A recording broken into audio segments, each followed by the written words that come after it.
Guys जैसा कि आप लोग देख सकते हो ये भाई हैं और यहाँ पे बंधु भाई हैं जो कि बांग्लादेश के रहने वाले हैं। और मैं आप लोग को बताने वाला हूँ कि यहाँ पे इस काम में कितनी सैलरी मिलती है। काफ़ी ज़्यादा पैसा मिलता है भाई यहाँ पे। हाय मेरे दोस्तों, अस्सलाम वालेकुम। जैसा कि आप लोग ने वीडियो के स्टार्टिंग में देखा था, यहाँ पे एक भाई थे हमारे बंधु भाई। ये लोग यहाँ पे रात में सुबह में काम करते रहते हैं। लेकिन आप लोग को पता है कि लोग कितना पैसा कमाते हैं। ये लोग यार महीने में 80,000 60,000 रुपया आराम से कमा लेते हैं। लेकिन इनकी सैलरी जब आप लोग सुन लोगे ना, काफ़ी ज़्यादा, यानी कि आप लोग को हैरानी हो जाएगी।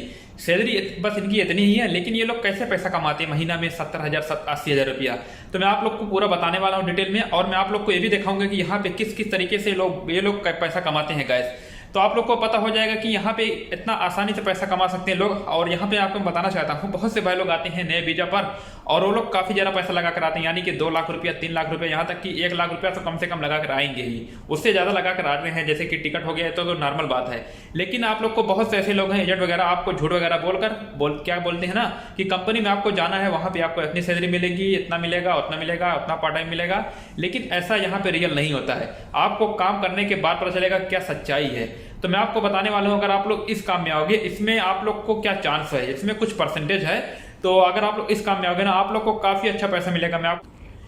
आप लोग देख सकते हो ये भाई हैं, सुबह में ड्यूटी करते हैं, फिर रात को भी ड्यूटी करते हैं। क्योंकि इनका जो काम रहता है ना, 2 टाइम में डिवाइड होता है। क्योंकि सुबह में इनको 4 बजे उठना रहता है, फिर उसके बाद 7 बजे के अंदर में ये पूरा काम अपना निपटा लेते हैं।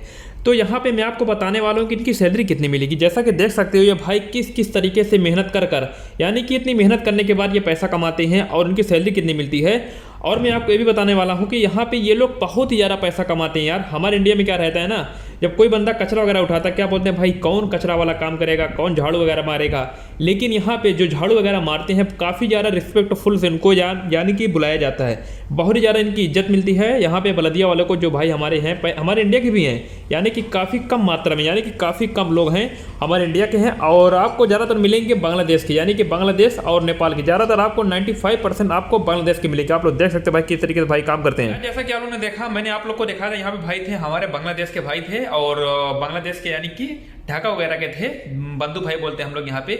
ये लोग की जॉब क्या रहती है मैं आपको बताना चाहता हूँ। आप लोग को 95% देखने को मिलेगा बांग्लादेश के लोग जो यहाँ पे बलदिया वगैरह काम करते हैं, बोलते हैं म्युनिसिपालिटी। ये लोग कोयत में साफ सफाई करते हैं। और जैसे कि ये लोग कोयती का जो मंतका वगैरह होता है वहाँ पे आपको मिल सकते हैं। आप लोग जब भी इंडिया से कोयत में आओगे ना, आप लोग अगर इस ड्रेस में देखना, जैसा कि आप लोग देख सकते हो, मेरी जो बंडी वगैरह है, ये टी शर्ट वगैरह है, ये पीली वगैरह है, उसी तरह का ड्रेस इनका होता है और येलो कलर का होता है। तो ये लोग हमेशा रोड वगैरह की सफाई करते हैं। आप लोग को पता होगा ना, यहाँ पे इतना पैसा इनको मिलता है ना, आप लोग को जान नहीं पाओगे, आप लोग का दिमाग इतना नहीं काम करेगा। लेकिन मैं सोच रहा हूँ कि हमारे भाई लोग, अगर आप लोग इस काम में आते हो, और अभी जल्द ही यहाँ पे 1 या 1.5 साल की बात है, हमारे एरिया के यूपी के रहने वाले थे, इस काम में जॉब कर रहे थे, जैसे कि म्युनिसिपालिटी बलदे वगैरह में काम कर रहे थे। और वो लोग बोल रहे थे कि हम 400 दिनार आराम से पर मंथ निकाल लेते हैं। लेकिन सैलरी की बात कर लेते हैं, इसमें सैलरी आपको काफ़ी कम मिलती है, यानी कि 80 दिनार, 90 दिनार, 100 दिनार, उससे ज़्यादा आप लोग को सैलरी इसमें नहीं मिलती है। क्योंकि इसमें इतना ज़्यादा पैसा मिलता है ना, जैसे कि अगर आप लोग कहीं मंतके में काम करते हो, मैं आपको 2 कैटेगरी बताने वाला हूँ। अगर आप लोग मंतके में काम करोगे ना, आपका जो कोची वगैरह है, जैसे कि मंतके में काम करोगे ना, जैसे कोची वगैरह घर होता है ना, वहाँ पे मंतका बोलते हैं। मंतका कई कैटेगरी होता है, लेकिन मंतका हम लोग यहाँ पे इसको ऐड करना चाहता हूँ। कोची के घर के वाले को मंतका बोलना चाहता हूँ। अगर आप लोग वहाँ पे काम करोगे ना, आप लोग को कम से कम कोती वगैरह कम से कम 2 दिनार, कभी 3 दिनार, हफ्ते में नहीं, डेली कोई कोती आपको यार 5-5 दिनार दे देता है। लेकिन मैं आप लोग को पता नहीं है। अगर आप लोग को इसी तरह यहाँ पे कंपनी में आते हो काम करने के लिए, जैसे कि कंपनी में क्या रहता है ना, तो कंपनी में जैसे कि बहुत बड़ी बड़ी कंपनियाँ होती हैं और छोटा छोटा कुछ कैटेगरी वाइज उनका महल होता है। महल यानी कि दुकान होती है। महल अरबी में बोलते हैं, दुकान हिंदी में बोलते हैं, अरबी में यही बात बोलते हैं, महल दूसरा लैंग्वेज है। तो महल में क्या होता है, वो लोग खाना वगैरह खाते हैं, कचरा वगैरह फेंकने के लिए अपने रूम के सामने, अपनी दुकान के सामने कचरा रख देते हैं। फिर कचरा रखने के बाद वो लोग क्या काम करते हैं मैं आपको बताना चाहता हूँ। वो बंगाली वगैरह थे, जैसे कि मैंने आप लोग को दिखाया कि जो रोड पे सफाई करता है ना, जैसे कि उस लाइन में एक बंगाली होगा, एक ना 2-3 बंगाली होते हैं। जैसे कि कोई रोड है, वहाँ पे रोड की सफाई करने के लिए 1-2 भाई बंधु होंगे, तो वो सफाई करेंगे। फिर उसको ये दुकान वाले बुलाएंगे कि अगर आप लोग कचरा फेंकोगे, अगर हमारा कचरा आप लोग उठाओगे सुबह सुबह या कभी भी उठाओ, अगर उठाना पड़ेगा 24 घंटा में एक बार उठाना पड़ेगा, या हम जब रात में ड्यूटी खत्म करके जाता हो आप उठा सकते हो। रमजान में तो ये लोग रात को उठाते हैं, लेकिन नॉर्मल ड्यूटी में, जैसे कि रमजान खत्म होने के बाद ये लोग उठाते हैं सुबह में, एक नॉर्मल सी बात है। तो ये लोग सुबह उठाने के बाद फिर उसको महीना में कभी 20 दिनार कभी 30 दिनार, अगर इसी तरह ये लोग 10 या 15 दुकान पकड़ लेना, इनका कम से कम यार मैं मोटा मोटा बताना चाहता हूँ 300 दिनार तो ऐसे ही हो जाएगा। फिर सैलरी इनकी 100 दिनार, प्लस इनको घर वगैरह जब जाते हैं ना, इनको पैसा मिलता है कंपनी की तरफ से, इनको बोनस मिलता है, प्लस इनको टिकट मिलता है, सब कुछ मिलता है, यहाँ तक कि हेल्थ सर्टिफिकेट के लिए, यानी कि अगर इनकी तबीयत खराब हो गई और इनको जाना है हॉस्पिटल वगैरह तो इनका फ्री में इलाज होता है, क्योंकि इनको बहुत ज़्यादा पावरफुल दिया गया है कोच में। पावरफुल यानी कि इनको कोई भी प्रॉब्लम नहीं है। अगर आप लोग, मैं आपको बताना चाहता हूं, अगर ये लोग भाई से झगड़ा वगैरह करोगे ना, जैसे कि आप लोग कभी चले जाओ कचरा वगैरह फेंकने, और कचरा अगर आपने जमीन फेंक दिया, अगर उसने भाई ने देख लिया, अगर आपने उसको झगड़ लिया, यहाँ तक कि अगर आपने उनको मार पीट दिया, अगर एक झप्पड़ मार दिया, एक थप्पड़, तो आपको तो भाई इंडिया जाना पड़ सकता है, यानी कि आपको काफ़ी ज़्यादा मुखालफा होना पड़ सकता है। आपको मुखालफा यानी कि आपको काफ़ी ज़्यादा फाइन देना पड़ सकता है गाइस।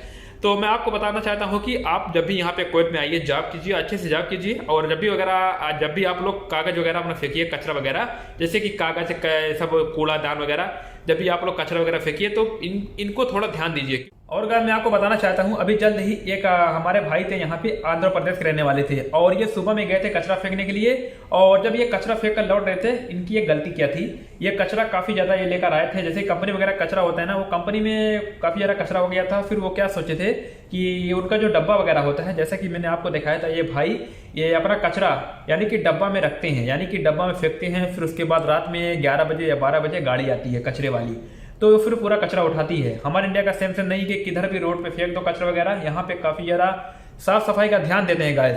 तो भाई जब कचरा फेंकने गया था, तो कचरा फेंकने के बाद जब आ रहा था, एक बंगाली ने देख लिया था इसको, म्यूनसिपालिटी में काम करता था, तो उसको बुलाया, बोला कि आपने कचरा क्यों फेंका।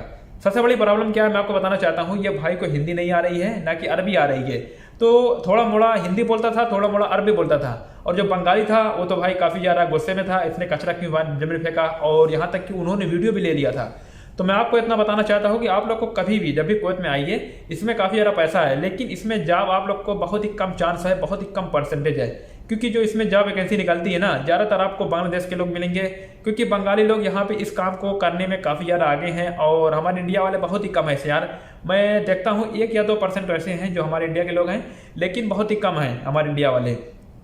अब बात कर लेते हैं सैलरी, तो इसमें 100 दिनार तो मिलती है। पहले आज के 6 साल पहले की बात है, इसमें 70 दिनार 80 दिनार थी, लेकिन अभी 2023 चल रहा है, तो 100 दिनार इनको आराम से मिल जाती है।